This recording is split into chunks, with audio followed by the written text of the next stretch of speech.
Hello friends, welcome to current affair videos from Topus Note.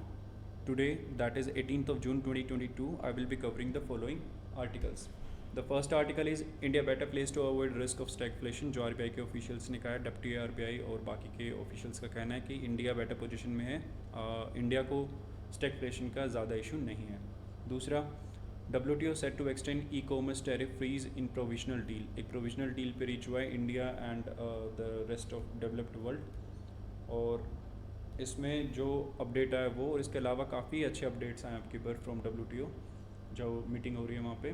सो उन सबको cover करेंगे. Third, the move to link credit card with UPI. RBI ने propose किया है कि UPI के साथ कनेक्ट कर दे क्रेडिट कार्ड्स को.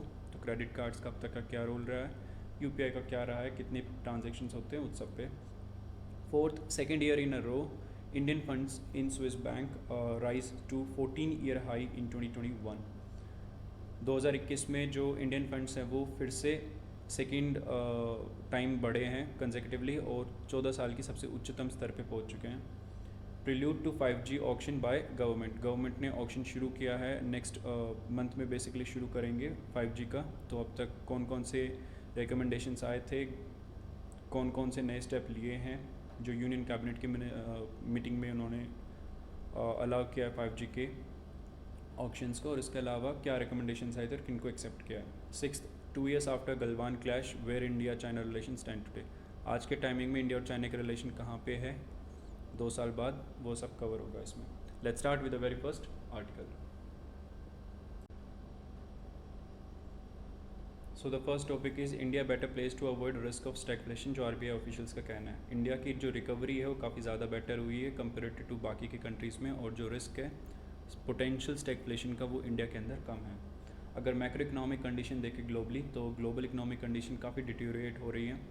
एक तो सबसे ज़्यादा इशू जो आ रहा है वो है कमोडिटी प्राइसेस की वजह से. जिस तरह से उनकी प्राइसेस बढ़े, इन्फ्लेशन उसने बहुत ज़्यादा पुश किया है, जिसकी वजह से अनसस्टेनेबल लेवल पे जा चुके हैं इन्फ्लेशन के नंबर्स, जो 40 years 50 years हाई पे इन द डेवलप्ड कंट्री जो 2% से ज़्यादा ऊपर नहीं जाती थी, उन कंट्रीज़ में भी ऐसा हो रहा है. और इसकी वजह से जो फाइनेंशियल मार्केट है उसमें बहुत ज़्यादा वॉलेटिलिटी आई है, चाहे वो सेंसेक्स हो, निफ्टी हो, ब्रोडर नेशनल स्टॉक एक्सचेंज पे ज़्यादातर स्टॉक्स फॉल कर रहे हैं, चाहे वो नैस्डैक हो या बाकी के जितने भी कंट्रीज़ के स्टॉक मार्केट हो, वो सब ही कंसेक्यूटिवली पिछले 1-2 महीनों से गिर रहे हैं. सो उनके भी फाइनेंशियल वॉलेटिलिटी बहुत ज़्यादा आ रही है और खूब सेलिंग हो रही है, जिसकी वजह से काफ़ी ज़्यादा अनसर्टेनिटी आ चुकी है ओवरऑल इकोनॉमिक कंडीशन में. खासकर जो फंडामेंटल्स है मैक्रो इकोनॉमिक वो डिटेरियोरेट हो रहे हैं. फोरकास्ट जो ग्लोबल ग्रोथ का और इन्फ्लेशन का काफ़ी ज़्यादा एजेंसीज़ ने दिया, चाहे मूडीज़ हो, चाहे वर्ल्ड बैंक हो, चाहे IMF हो, और चाहे गवर्नमेंट्स के खुद के हों, उन सब ने ही काफ़ी डिफ़िकल्ट सिचुएशन या ग्रिम पिक्चर दिखाई है. और इंक्रीजिंगली क्लियर होता जा रहा है कि जो एडवांस कंट्रीज़ हैं उनके ऊपर इन्फ्लेशन का बेहद ज़्यादा ख़राब असर आ रहा है, जिसकी वजह से उनको मॉनेटरी टाइटिंग करनी पड़ रही है, और जो उनका ग्रोथ इन्फ्लेशन आउटलुक है वो भी कॉम्प्लिकेट होता जा रहा है. अगर एमर्जिंग इकोनॉमीज़ की बात करें तो जो ग्लोबल ट्रेड स्लो डाउन है, कैपिटल आउटफ्लो है और इम्पोर्टेड इन्फ्लेशन जैसे इश्यूज हमें फेस करने पड़ रहे हैं. यानी कि डेवलप्ड वर्ल्ड में इन्फ्लेशन ज़्यादा होने की वजह से ट्रेडिंग में स्लो डाउन हो रहा है, तो एक्सपोर्ट डिक्रीज़ हो रहा है. जो पिछले 1-2 महीने के नंबर्स पे आए एक्सपोर्ट इंपोर्ट में, उनमें भी देखें तो export is rising around hardly 20% और 15%. वहीं इंपोर्ट्स आर राइजिंग अराउंड 50-60%. सो जो नंबर है इंपोर्ट्स के वो काफ़ी ज़्यादा है कंपेरेटिव टू 15-20% ऑफ एक्सपोर्ट. सो जो राइज़ है इंपोर्ट का ज़्यादा है वो इसी वजह से क्योंकि ग्लोबल ट्रेड अब स्लो डाउन की तरफ जा रहा है. कैपिटल आउटफ्लो बहुत ज़्यादा हुआ है. स्टॉक मार्केट से billions and billions of dollar के FPIs बाहर निकल रहे. जितने 6-7 साल में इन FPIs आए थे इंडिया के अंदर, उतना सिर्फ 8 महीनों में बाहर जा रहा है. So because of that there is huge issue. Imported inflation, इसमें फूड प्राइसेस और फर्टिलाइज़र एंड जो फ्यूल प्राइसेस है उन सब की वजह से इन्फ्लेशन क्रिएट हो रहा है कंट्री में कोई इन्फ्लेशन के मेजर रीज़न नहीं थे, ना तो फूड की सप्लाई का कम था, ना कमोडिटी की सप्लाई कम थी. जो इन्फ्लेशन क्रिएट हो रही है कंट्री के अंदर वो सिर्फ इम्पोर्टेड है. दैट मीन्स कि फ्यूल, कमोडिटी, ऐसी चीज़ें जो इम्पोर्ट होती हैं उनके प्राइसेस की वजह से कंट्री के अंदर इन्फ्लेशन क्रिएट हो रही है.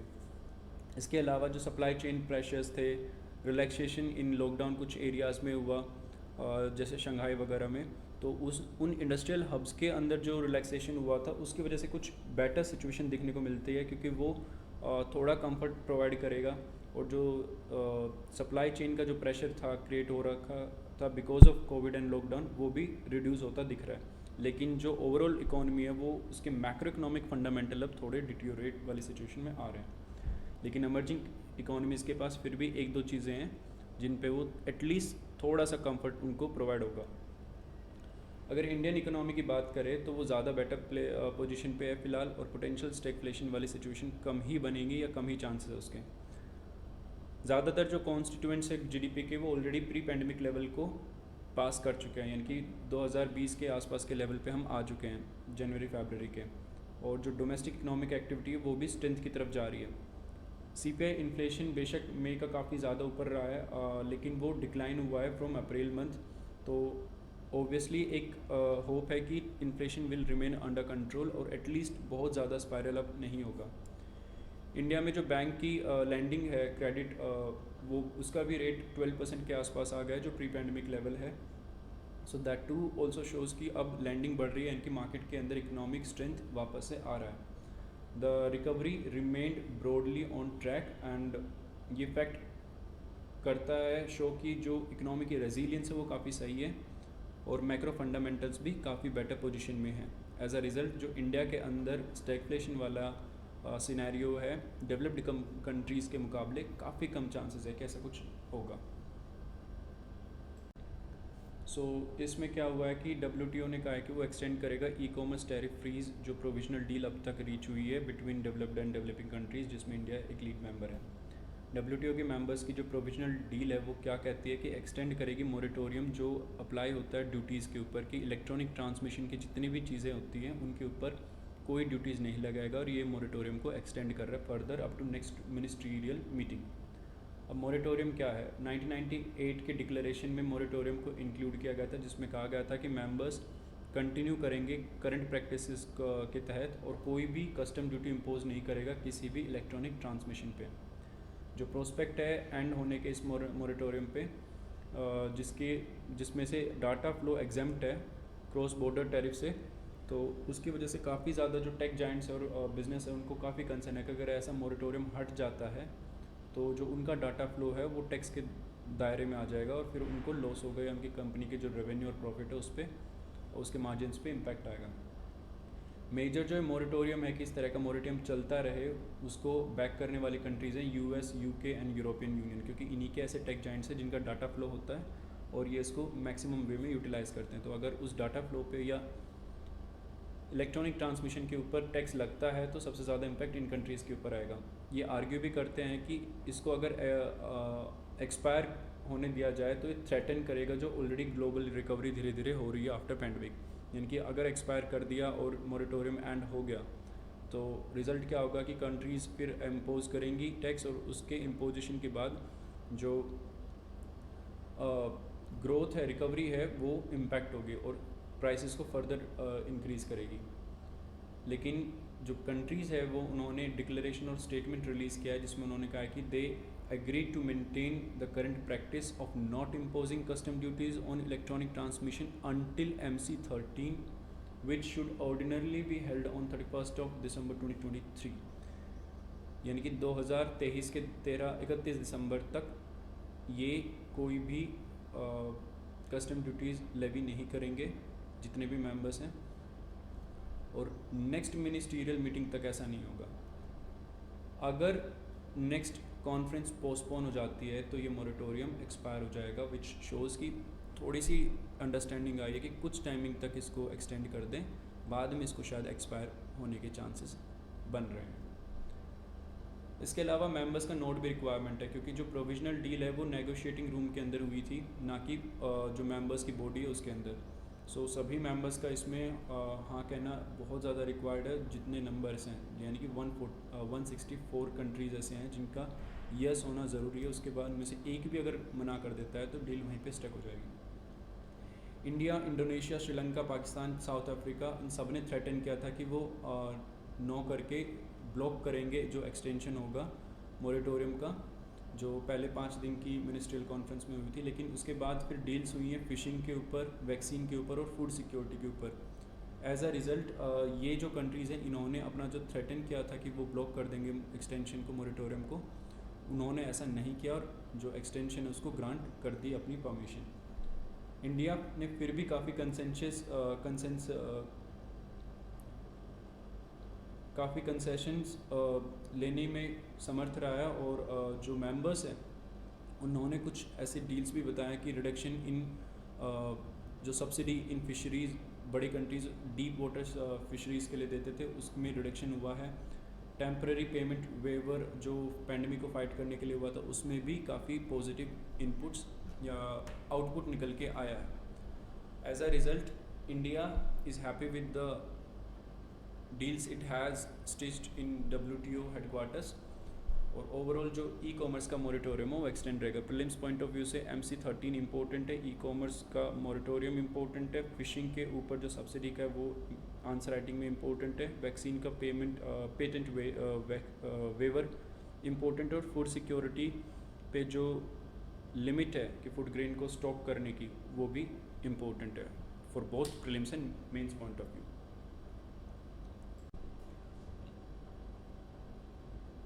सो this topic is about the move to link credit cards with UPI। Reserve Bank of India ने प्रपोज किया कि वो लिंक करेगा क्रेडिट कार्ड्स को UPI के ज़रिए, UPI के साथ। जो मूव है वो सेंट्रल बैंक का एफर्ट है ताकि जो स्कोप है UPI का उसको एनहांस किया जा सके। इसके पीछे रीज़न क्या है कि किस वजह से ये एफर्ट्स किए जा रहे हैं। जो UPI है टाइम के साथ काफ़ी पॉपुलर हो गया है, ऑलमोस्ट हर कोई इंक्लूडिंग गिग वर्कर्स, छोटे दुकानदार, हर कोई यूज़ करता है आज के टाइमिंग पे UPI को। जो मोड ऑफ पेमेंट है उसमें 26 करोड़ से ज़्यादा यूज़र्स आज के टाइमिंग पे एक्टिव है UPI पे, और 5 करोड़ ऐसे मर्चेंट्स हैं जो इस प्लेटफॉर्म से जुड़े हुए हैं।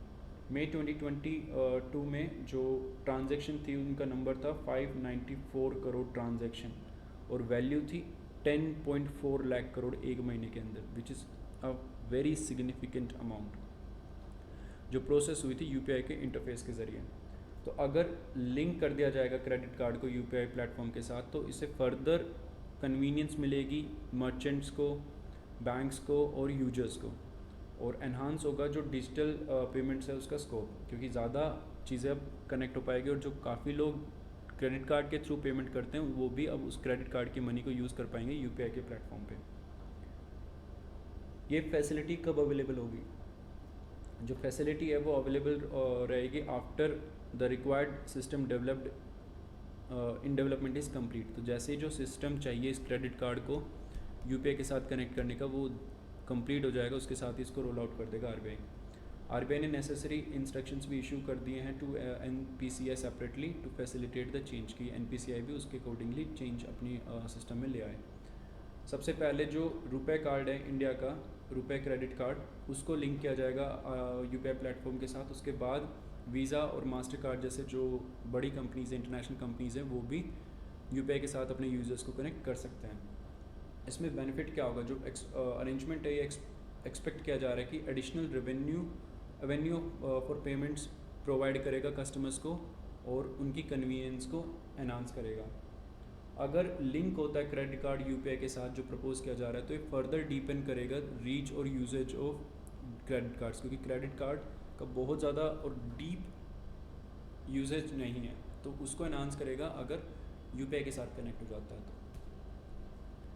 अब अथॉरिटीज़ क्या एक्सपेक्ट कर रही है कि कितने चेंजेस आएंगे अगर क्रेडिट कार्ड को कनेक्ट किया जाए? तो ये जो एक्सपेक्टेशन है वो है कि ट्रांजैक्शन को काफ़ी बोल्स्टर करेगा और एक्सेप्टेंस मर्चेंट साइट्स के ऊपर भी एनहांस होगा। Because of this people who generally prefer to pay by credit card so as to avail of a longer payback period and loans on credit card outstanding who do not wish to touch their savings at the moment of purchase। क्योंकि काफ़ी ऐसे लोग हैं जो credit card क्यों use करते हैं? ताकि अपनी सेविंग्स को बचा के रखे उस टाइमिंग पे, और लोन और पे बैक के ज़रिए वो शॉपिंग करें, ताकि जो डिफरेंट ऑफर्स आते हैं उनका भी वो फ़ायदा उठा सके। और चीप लोन की वजह से ओवरऑल उनको बेनिफिट होता है, सेविंग ज़्यादा बेटर होती है। तो इस वजह से वो लोग भी अब क्रेडिट कार्ड के साथ कनेक्ट हो जाएंगे तो UPI के थ्रू पेमेंट कर पाएंगे। हर जगह क्रेडिट कार्ड की रिक्वायरमेंट नहीं रहेगी, बल्कि जो क्रेडिट कार्ड का पैसा है उसको वो as a normal savings account की तरह यूज़ कर पाएंगे थ्रू UPI।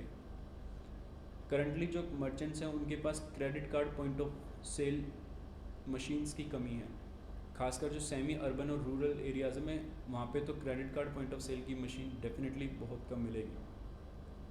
लेकिन उनमें से ज़्यादातर के पास QR based UPI acceptance facility है। कोई भी आपको रास्ते में रेडे वाला भी देखे तो उसके पास भी UPI बेस्ड QR कोड आज के टाइमिंग पे है। लेकिन उस किसी के भी पास यहाँ की एक बेटर शोरूम के अंदर भी क्रेडिट कार्ड का पॉइंट ऑफ सेल टर्मिनल आपको नहीं मिलेगा। सो इस फैसिलिटी के बाद एक्सेप्टेंस जो होगा क्रेडिट पेमेंट्स का वाया UPI वो काफ़ी ज़्यादा इम्प्रूव हो जाएगा और POS डिवाइस की रिक्वायरमेंट नहीं रहेगी। एक्सेलरेट करेगा डिजिटल ट्रांजैक्शन को और एक्सपेक्ट किया जा रहा है कि जो एवरेज टिकट साइज़ है फाइनेंशियल ट्रांजैक्शन का वो भी इसमें इम्प्रूव होगा। जो करंट एवरेज टिकट साइज़ है पर ट्रांजैक्शन UPI में वो 1600 रुपये है, जबकि क्रेडिट कार्ड में वही 4000 रुपये है। तो अगर ये कनेक्शन हो जाता है तो जो एवरेज टिकट साइज़ है UPI का वो ऊपर जा सकता है फ्रॉम 3000 टू 4000 के आसपास। और इससे काफ़ी लोगों को जो क्रेडिट कार्ड के थ्रू रिवॉर्ड्स और बेनिफिट्स मिलते हैं उनको काफ़ी अच्छे से बेसिकली मिलेंगे, क्योंकि क्रेडिट कार्ड ये चीज़ें अवेल करा देता है कि रिवॉर्ड्स मिलना, बेनिफिट्स मिलना, और वहीं UPI कन्वीनियंस और सिक्योरिटी एनहांस करता है। तो UPI कन्वीनियंस प्रोवाइड करता है, सिक्योरिटी प्रोवाइड करता है, और क्रेडिट कार्ड रिवॉर्ड्स प्रोवाइड करता है और बेनिफिट्स, और दोनों को जोड़ दिया तो दोनों के एडवांटेज कंज्यूमर को मिलेगा।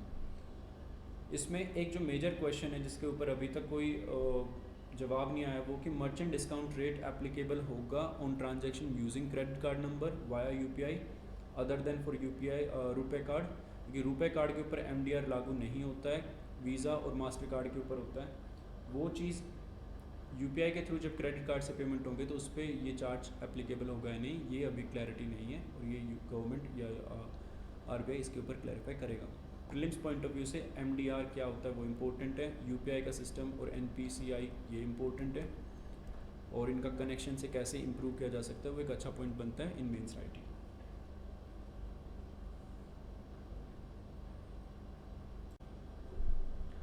Second year in a row India के जो फंड्स है स्विस बैंक में वो फिर से बढ़े हैं और 14 साल के सबसे उच्चतम स्तर पे आ गए हैं 2021 में। जो मनी पार्क्ड है by Indians in the Swiss bank वो जंप होके 14 साल के ऊपरी स्तर पे जा चुके 3.83 बिलियन स्विस फ्रैंक। और मेजरली किस वजह से राइज़ हुआ है, जो राइज़ है होल्डिंग्स में और कस्टमर डिपॉजिट सेक्शन में है उसमें ज़्यादा राइज़ हुआ है। तो money in Swiss bank continuously decline हो रहा था इन 2018-2019, बट उसके बाद से ऊपर बढ़ना शुरू हो गया। जो सेकेंड स्ट्रेट ईयर राइज है एग्रीगेट फंड्स का इंडियंस का जो इंक्रीज़ हुआ है from 2.55 Swiss franc to 3.83 billion in 2021। ये मेजरली टोटल लायबिलिटी जो स्विस बैंक के अंदर है उसको दर्शाता है। इसमें जो हाईएस्ट कंपोनेंट है वो था other amounts due to customers, जो जिसमें बॉन्ड्स, सिक्योरिटीज़ और बाकी के फाइनेंशियल इंस्ट्रूमेंट्स शामिल है। टोटल अमाउंट है वो रिकॉर्ड हाई के काफ़ी दूर है, लेकिन जो रिकॉर्ड हाई था वो था 2006 में 6.5 billion Swiss franc. Swiss franc का नंबर ये 6.5 बिलियन ज़्यादा बड़ा ना लगे, but Swiss franc is a very strong country currency. So इसको अगर हम रुपी में या डॉलर में कन्वर्ट करेंगे तो it will definitely further improve. ये 2006 के बाद जो 6.5 बिलियन स्विस फ्रैंक था वो डिक्लाइन होना शुरू हो गया था लगभग हर एक साल में, एक्सेप्ट 2011, 13, 17, 20 और अब 21 में। सो ओवरऑल देखें तो 2016 से बढ़ता आज 3.8 के आसपास आ गया है स्विस बैंक्स के अंदर इंडियंस का पैसा। जो 600 मिलियन था वो अब 3.8 बिलियन आ चुका है फ्रॉम 2016 टू 21। अब हमें डाटा कैसे पता चलता है, क्योंकि हम शेयर करते हैं डाटा और स्विट्ज़रलैंड हमें ऑटोमेटिक शेयर करता है।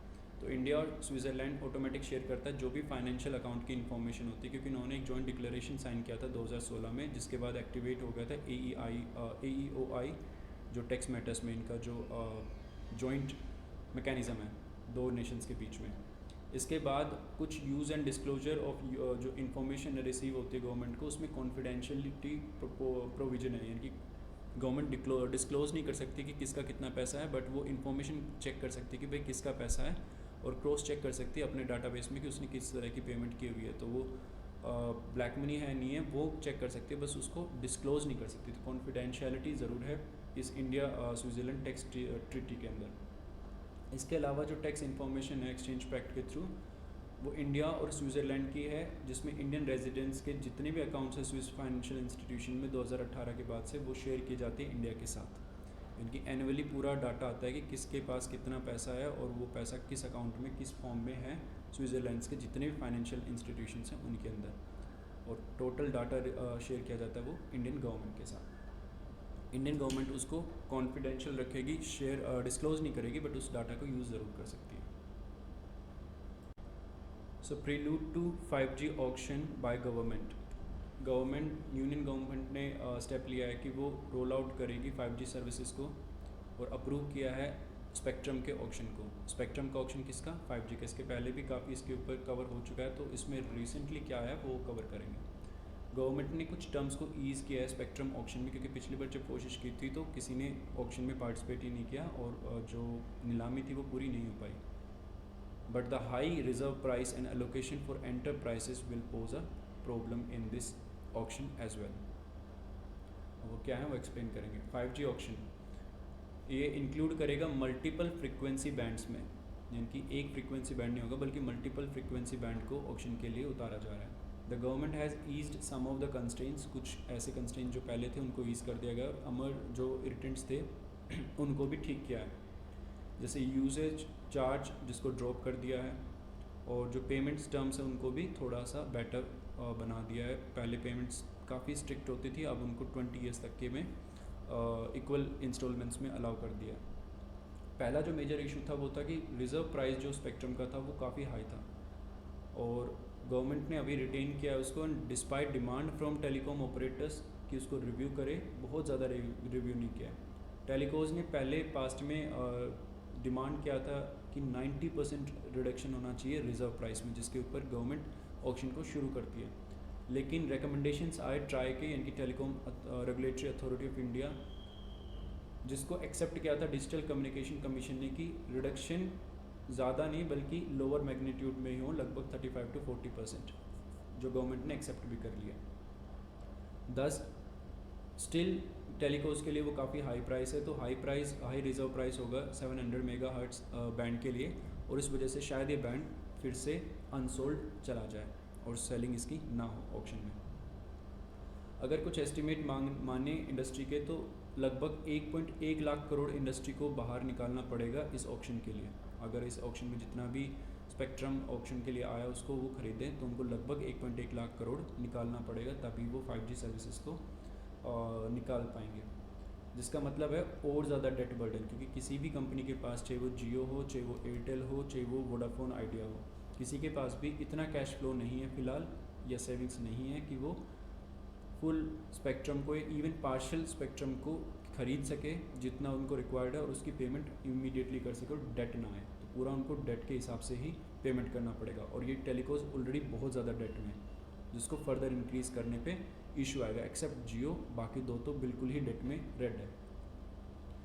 लेकिन कुछ कंसिडर किया जा रहा है कि जो पेमेंट होगी स्पेक्ट्रम की उसको स्प्रेड आउट किया जाएगा 20 इक्वल इंस्टॉलमेंट्स में, जो काफ़ी ईज़ कर देगा इनिशियली जो कैश फ्लो की सिचुएशन या कंसर्न बनेगी अगर इन स्पेक्ट्रम में पार्टिसिपेट करते हैं, ऑक्शन में पार्टिसिपेट करते हैं ये टेलीकॉज। तो क्योंकि 20 इक्वल इंस्टॉलमेंट्स में जाएगा तो आज के आज उनको सारा पेमेंट नहीं करना है, तो इस ईज़ की वजह से जो गवर्नमेंट ने प्रोवाइड किया है शायद वो पार्टिसिपेट करे, और फ्यूचर में स्पेक्ट्रम के साथ जैसे उनका सर्विसेज रोल आउट होंगी अकॉर्डिंगली वो पेमेंट करते रहेंगे। और गवर्नमेंट ने अलाउ भी कर दिया है कि 10 साल बाद वो बिना किसी लायबिलिटी के, जो बैलेंस पेमेंट उस पर बिना किसी लायबिलिटी पे इस स्पेक्ट्रम को वापस से दे सकता है गवर्नमेंट को। दूसरा जो मेजर पॉइंट आया वो कि गवर्नमेंट ने पॉसिबल कर दिया है एंटरप्राइजेस को भी, जो ज़्यादातर टेक कंपनीज़ हैं, कि वो डायरेक्टली उनको भी अलोकेट कर दे स्पेक्ट्रम, इनकी गवर्नमेंट अब डायरेक्टली ना सिर्फ टेलीकॉज को बल्कि एंटरप्राइजेस को भी अलोकेट कर सकती है। और जो डिपार्टमेंट ऑफ टेलीकम्युनिकेशन है वो इन एंटरप्राइजेस को, जैसे अमेज़ॉन हुआ या बाकी की कंपनीज़ हुए, उनको डायरेक्टली कुछ स्पेक्ट्रम एलोकेट कर देगा, जिससे ये कंपनीज इंगेज हो जाएंगी इंटरनेट ऑफ थिंग्स और मशीन टू मशीन कम्युनिकेशन में, जिनकी इनकी रिक्वायरमेंट थी। इससे पहले टेलीकोज ने इसके खिलाफ बोला था कि हमें वो अपोज कर रहे थे इस मूव को, क्योंकि उनका कहना था कि अगर डायरेक्टली एंटरप्राइजेस के पास स्पेक्ट्रम चला जाता है तो उनको इन टेलीकोज की सर्विसेज की रिक्वायरमेंट नहीं रहेगी जो टेलीको सर्विस प्रोवाइड करती है। तो उनका पोटेंशियल काफ़ी लॉस होगा, क्योंकि उनका बिजनेस मॉडल ही इस तरह का है कि वो ये सर्विसेज प्रोवाइड करते हैं। तो अगर डायरेक्टली कोई डेवलप कर लेता है एंटरप्राइज तो इनको बाईपास करेगा और एज अ रिज़ल्ट इनको रेवेन्यू लॉस होगा। अगर एस्टिमेट्स देखें तो इनको कम से कम 40% का लॉस हो सकता है 5G रेवेन्यू में, अगर एंटरप्राइजेस सर्विसेज खुद से डेवलप कर लेते हैं अपने 5G के। लेकिन गवर्नमेंट ने क्या किया है कि वो टेक कंपनीज़ की तरफ जाते हुए या झुकते हुए, लीन होते हुए इन्होंने अलाउ कर दिया है इस चीज़ को, और कैप्टिव नेटवर्क्स का भी इन्होंने अलाउ कर दिया गवर्नमेंट ने, जिससे उनको एडिशनल सोर्स ऑफ रेवेन्यू मिलेगा। किसको? गवर्नमेंट को। कंसिडर किया जा रहा है कि जो 5G है उसको एंटरप्राइजेस ज़्यादा यूज़ करेंगे या कैप्चर करेंगे एटलीस्ट इन इनिशियल ईयर्स में, और जो नेटवर्क कैपिटल एक्सपेंडिचर है वो रिलेटिवली लो रहेगा, क्योंकि मेजरली जो यूटिलाइजेशन होगा 5G का वो एंटरप्राइजेस के पास ही होगा। जो मास रोल आउट है 5G सर्विसेज का पूरी कंट्री में वो धीरे धीरे होगा, जैसे रिटेल यूज़ इवॉल्व होंगे, क्योंकि अभी रिटेल में कोई ज़्यादा यूज़ है नहीं इन जितने भी 5G सर्विसेज है उनका। तो जैसे रिटेल यूज़ करना शुरू करेगा उसके साथ डिमांड बढ़ेगी, और उसके साथ उनको ग्राउंड के ऊपर उस तरह का डिजिटल ट्रांसफॉर्मेशन और इंफ्रास्ट्रक्चर डेवलप करना पड़ेगा जो काफ़ी महंगा पड़ेगा। तो इनिशियली इतना एक्सपेंडिचर नहीं आएगा, खासकर कैपिटल एक्सपेंडिचर। सो बहुत ज़्यादा इम्प्लीकेशंस इसके रिगार्डिंग, और लाइकली जो ऑप्शन है उसमें अब क्योंकि टेलीकोज भी पार्टिसिपेट करेंगे और एंटरप्राइजेस भी पार्टिसिपेट करेंगे, तो it will make it more competitive and will have a better result, ये एटलीस्ट एक्सपेक्ट किया जा रहा है। सो 2 साल बाद गलवान क्लैश के आज के टाइमिंग पे देखें तो इंडिया और चाइना के रिलेशन कहाँ खड़े हैं। आज के टाइमिंग पे देखें तो इंडिया और चाइना के जो कैलेंडर ईयर 2021 में ट्रेड रिलेशन है $125 बिलियन, जो काफ़ी ऊपर है, higher than in the previous year and higher than in the pre pandemic या pre Ladakh stand off level. जब इंपोर्ट चाइना से हो रहा है कितना $97.5 बिलियन, और एक्सपोर्ट पहली बार क्रॉस किया है $20 बिलियन। तो पूरी तरह से जो ट्रेड सरप्लस है वो स्क्यूड है टूवर्ड्स चाइना। अगर आज के टाइमिंग में देखें रिसेंटली तो टेंसेंट कंपनी ने, जो चाइना की टेक जायंट है, उसने रिसेंटली फ्लिपकार्ट में भी स्टेक खरीदा है, जिसके साथ काफ़ी ऐसे ऐप्स लिंक्ड है इंक्लूडिंग टिकटॉक जो बैन हो चुका है कंट्री में, और भी काफ़ी ऐप इंडिया के अंदर बैन हो चुके हैं। While political contact is yet to resume fully, there have been some interaction जो significant माने जा सकते हैं। जो चाइना का फॉरेन मिनिस्टर है उसने दिल्ली विजिट किया रिसेंटली। नेशनल सिक्योरिटी एडवाइज़र ने पार्टिसिपेट किया मीटिंग्स में, मल्टीलेटरल जो ग्रुपिंग है शंघाई कोऑपरेशन ऑर्गेनाइजेशन की, SCO की, और अटेंड किया एक ब्रिक्स की NSA की मीटिंग सिक्योरिटी ऑफिशियल्स की जो चाइनीज़ काउंटर पार्ट ने होस्ट की थी। तो ये सारे तभी हो रहे हैं क्योंकि एटलीस्ट कुछ इंट्रैक्शंस चल रहे हैं इंडिया चाइना के बीच में।